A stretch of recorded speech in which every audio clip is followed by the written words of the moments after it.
Hello. Good afternoon mga kahabis, mga kalodi. Meron po akong mga bagong dating dito. Baka need nyo po ito, no? So, check nyo po maigi. At papakita ko na po.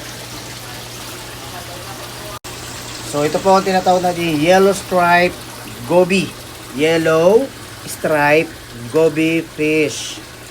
So, ang sukat po ng ating Yellow Stripe Goby Fish, yan, naka-plastic pa siya. Ina-acclimate pa po natin. Ayan, ang itsura ng ating Yellow Stripe Goby. Umarap nga kayo para makita yung katawan nyo. Yan po itsura nila. Parang zebra na Goby fish po siya. So, ang bali ang size niya po ngayon ay nasa around 1.5 inches po ang ating Yellow Stripe Goby. Bali, bottom dweller po ito Bottom dweller, cleaner fish din po ito mga kahabis at mga kalodi. Ayan, so kumakain po sila ng mga worm, mga microorganisms, ano pa ba ang pwede makain sa ground, mga leftover food at kung ano-ano pa po. Ayan, so yan po ang ating Yellow Stripe Goby Fish. Okay, mamaya papakawalan na po natin yan. Ayan, tatlo po yan, 30 pieces lang po lahat yan. Ayan, Yellow Stripe Goby Fish. Alright, so I hope na-appreciate nyo kahit naka-plastic pa itong pinapakita ko. Ayan, okay. Alright, so yan po yan mga kabis, mga kalode sunod naman po natin. Okay, ito naman po ang sa mga naghahanap po ng mga dwarf Mexican crayfish. Ayan dwarf Mexican crayfish po. Ayan Mexican dwarf crayfish. Ayan, dito natin lagay sa ilalim. Ayan, maliliit lang po siya. So, ang sukat po niya ngayon ay from head to tail, less than 1 inch lamang po. So, maximum size lang po nito, more or less than 1.5 inches lang po. Okay, ito po ang ating Mexican dwarf crayfish. Hi, hello po, good afternoon. Alin po yung bossing? So, yan, ito po ang ating dwarf Mexican crayfish. Yan po, yan sila Parang kasing laki lang po ng mga sa ngayon, kasing laki lang po sila ng mga medyo large size na mga Neocaridina shrimp.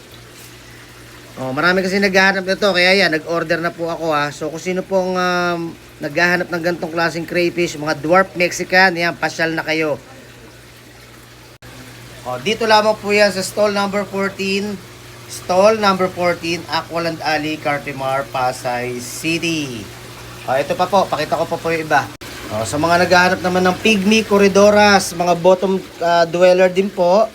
Yan, mga pygmy na dwarf din po ito, yan, mga dwarf. Sa ngayon, ang sukat lang po nila half inch. Lumalaki yan ito, more than, ang max size ito, more or less than 1 inch din Maliliit lang po sila, pang aquascaping po ito.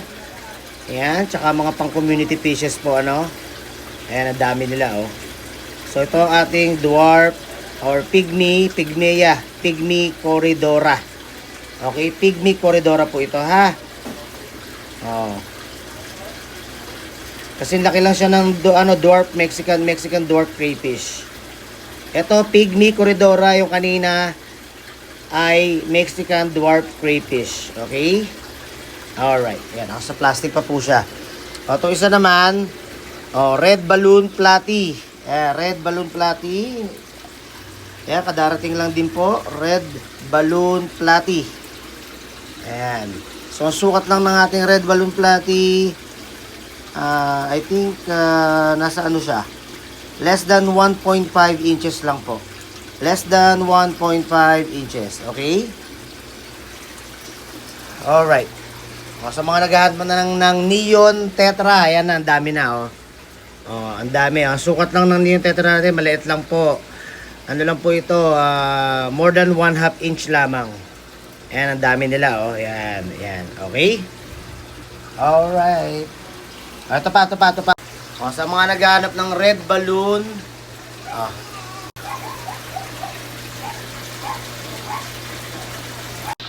okay, yan, pasensya na, huwag sasama loob nyo, hindi ko na naman babanggit yung price.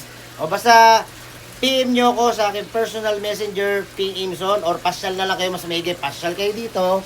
Stall number 14, Aqualand Alley, Cartimar, Pasay City, para makita nyo ng personal at makapili po kayo. At, syempre, O, alam nyo naman, lagi tayo may discount dito. So, pasyal na kayo dito. O, pag-usapan na lang natin yung price, ha? Okay? Bigyan ko ng SRP, o, tapos discount na natin. Ayun na, mas maganda yan. Pasyal kayo rito. Stall number 14, Aqualand Alley, Cardinal Pasay City. Yan, o. Stall 14, yan, o, itsura ng harapan ng shop, o. O, tapos ito pa, o, Super Worm. 50 pesos lamang, 100 pieces. Super Worm, 50 pesos, 100 pieces. Okay? O, tapos mealworm. Ito, gantong kalaki yung takalan ko. Mealworm yan, o. Mealworm, 50 pesos lang din. Okay? Ayan, o. Ayan, binigay ko yung price, o. Pero yung sa ibang mga isda, pagpasyal nyo na lang rito. Maraming salamat. Bye-bye.